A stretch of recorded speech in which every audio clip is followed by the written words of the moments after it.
Voilà, je suis Sada Kane, je suis journaliste de télévision précisément, bien que j'ai eu une formation en presse écrite. Hein, souvent d'ailleurs je dis que l'écriture est la base du journalisme.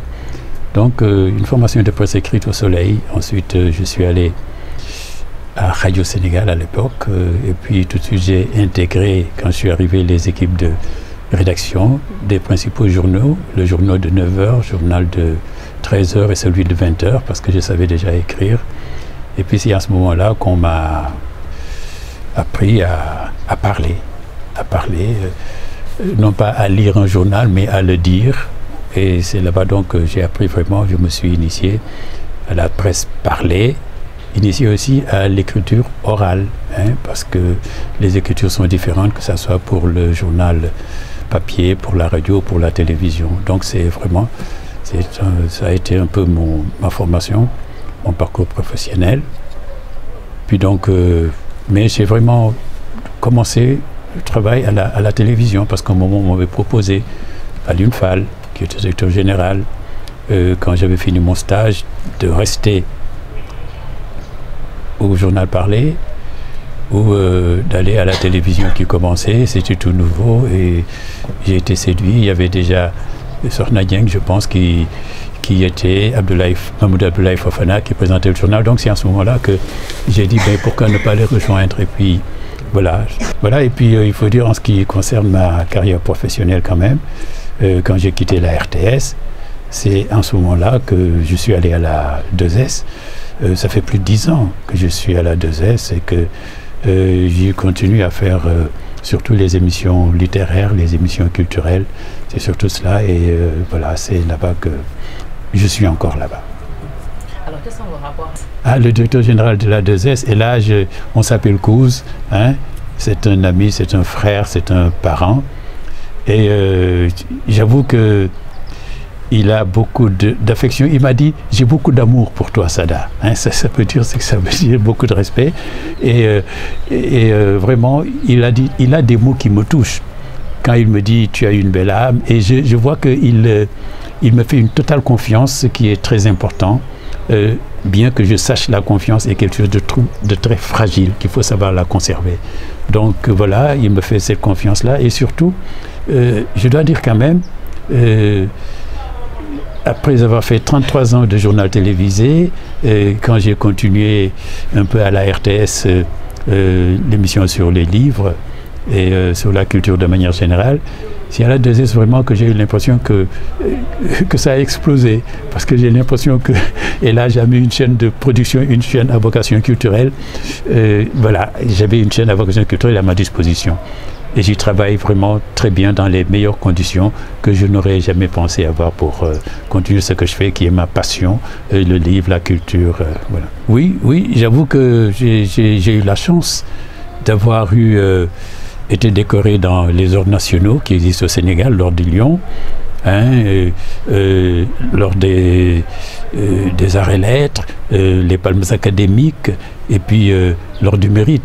L'ordre du mérite, j'ai plafonné là, vraiment, parce que j'ai eu différents grades jusqu'à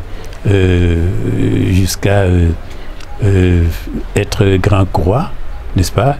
Et grand croix, vraiment, là, on entre dans la catégorie des dignitaires de la République. Et j'en suis content, fier pour les miens, pour les gens qui m'aiment, ma famille, et ceux qui m'encouragent beaucoup dans le travail que je fais. Voilà, maa ngi tudd Sada Kane, donc journaliste là. Alors suma liggéey li ci ëpp yëpp maa ngi ko defee RTS, ah fa laa commencé, bi ma fay dugg def stage Radio Sénégal temps yooyu, après télévision bi mu commencé ñu Alioune Fall proposé ma, donc ma dem fekk fa ku mel ni Mamadou Abdoulaye Fofana suñu mag ji ñu ko yàlla yërëm, et puis fekk fa Sokhna Dieng mu nekkoon speakerine boobu sax commencé wu def journal. Donc si la commencé sama carrière professionnelle yëpp fa laa ko defee, def naa fa journal, def naa fa yeneen émission yoo xam ni ñu ko fekk woon ñu ngi koy fàttaliku. Faune d'Afrique, c'était la protection de la nature, et émission sur livre moom kooku moom dama ko bëgg, donc fu ma dem dama koy def, donc loolu la.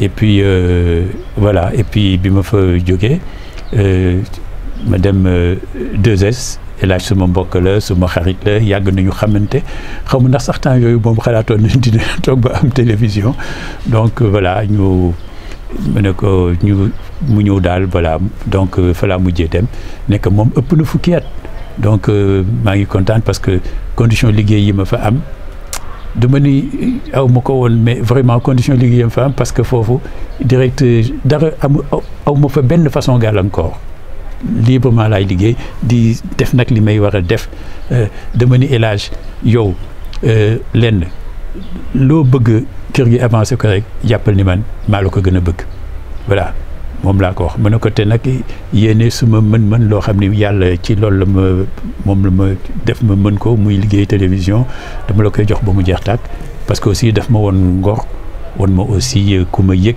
woon ma ku ma sopp moo tax aussi il faut que noonu laay mën a defanteeg moom. li ko gën a yombal mooy dama jàpp ni daf ma def confiance wóolu ma moom dafa jàpp ni mu ne yow loo def baax na doo def lu bon xam nga kooku buñ la ko waxee ku la ko wax desal su la dara ba pare teg si que ni jox ma cër bi jox ma cër lu ma ko soxla lu ma ko nii moo koy xesaat mu ne cause nañ def loolu mari moom bu ma ko waxee mu ne ma grand loo bëgg rek baax na nañ def loolu donc vraiment jox ma cër boo xam ni ma koy sàmm nag confiance parce que ku la wóolu dof la ñuy wóolu rek mu defee ni sotti na au contraire kooku kóolute looy da ngay fexe ba mu bañ a dem da nga koy sàmm téye ko mu bañ a dem donc moom laa fay kii et puis vraiment féex fa trop c'est-à-dire nekk fa à l'aise boo xam ni dafay répercuté wu sama njëriñ et puis sax dama ni sax bi ma fa commencé liggéey en fait c'est lañ ma commencé invité au salon du livre de Genève parce que émission qualité ni ma ko doon defee ba